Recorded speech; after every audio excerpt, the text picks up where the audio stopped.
My name is Ralph Munro, and Bill and I have been friends for, I guess, about 40 years, 35 or 40 years. I want to say, Janet, thank you for asking me to be here today, and to your kids and grandkids and friends all. I love you, Janet, and I love what you've done for our community and what you and your husband did together. You raised these beautiful, beautiful children. You've made so many contributions. Thank you very much. So my remarks will be brief, although I could talk all afternoon about your dad and your husband and your grandpa and your friend and your co-worker and your neighbor. In the years that Bill and I have known each other, the population of our state has more than doubled. From around 3 million Washingtonians to about now just over 7 million people live here in our state. So let's just round it off to say 5 million was the average. During the last 5 decades, I could count on one hand the individuals that had the friendship and the trust and the confidence of 3 or 4 or more governors. Out of the 5 million, I have only known a handful of people that represented our state overseas and were called upon time and time again to assist with difficult foreign dilemmas that the state of Washington faced. Sometimes trade, sometimes exchange planning, sometimes apologies for a mistake or a gaffe that was made, sometimes for bad behavior, and sometimes friendship. These things take a very special person. Out of the 5 million, only a few could look back at how many babies' lives they personally saved because of their post-war efforts. In Bill's case, it was probably thousands. I have witnessed Korean people with tears streaming down their faces, thanking Bill for his work in Asia. Out of the 5 million, there have only been 3 or 4 that could fluently speak Japanese and carry on a conversation or interpret for the governor in a pinch. Out of the 5 million, there have only been 3 or 4 protocol officers for our state, called upon to deal with very difficult and sticky issues from top to bottom.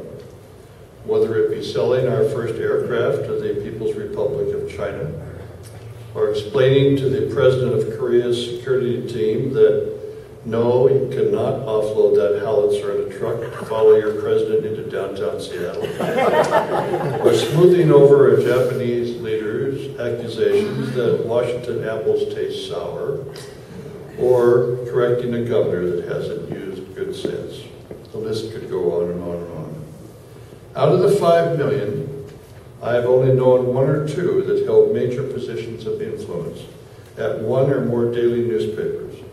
In Bill's case, the Seattle PI, the Bremerton Sun, and the Walla Walla Union Bulletin in our state.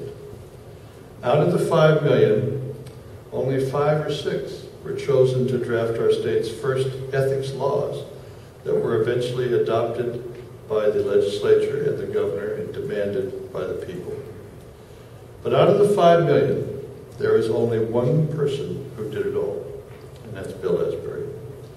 He has an incredible record of accomplishment, as you've heard today. Last fall, when I realized that Bill was really starting to have serious difficulties, I visited his little apartment on the Firs, called the Firs over on Lily Road. And I stopped at the front desk to see his room, what his room number was, and headed down the hall. And I couldn't quite remember what she told me. I couldn't remember if it was room 105 or 107. I knew I was close.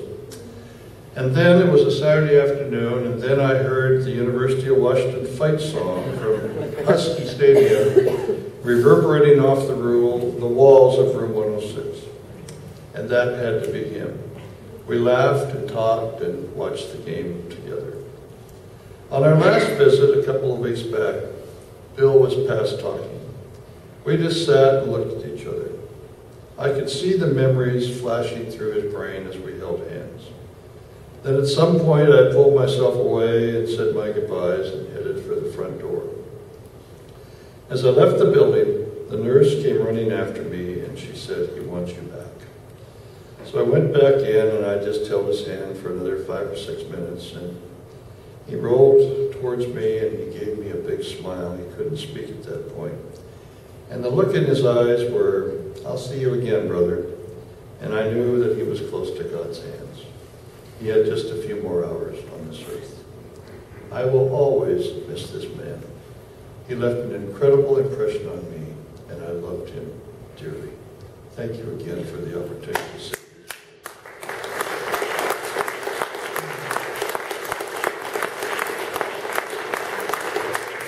Now on this Easter holiday, I want to make a presentation to you, Janet. I'll come down there to do this, but I want you all to know that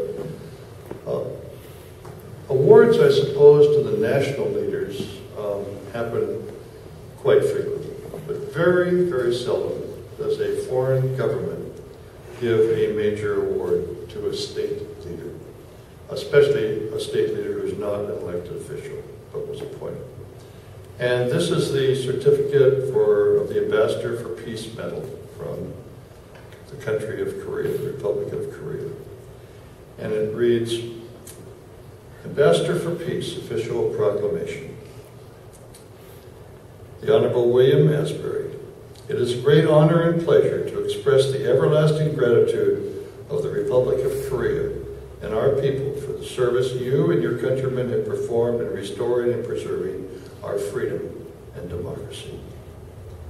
We cherish in our hearts the memory of your boundless sacrifices in helping us reestablish our free nation.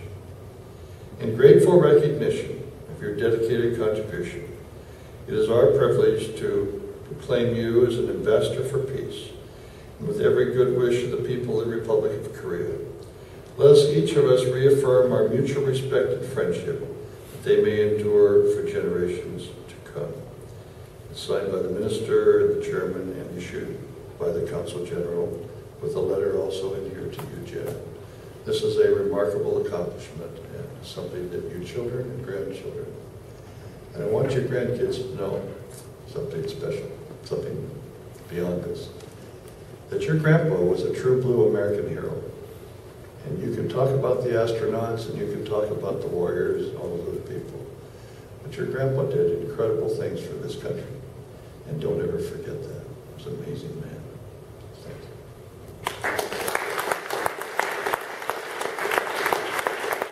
Thank you. All your grandchildren tomorrow. Nathan.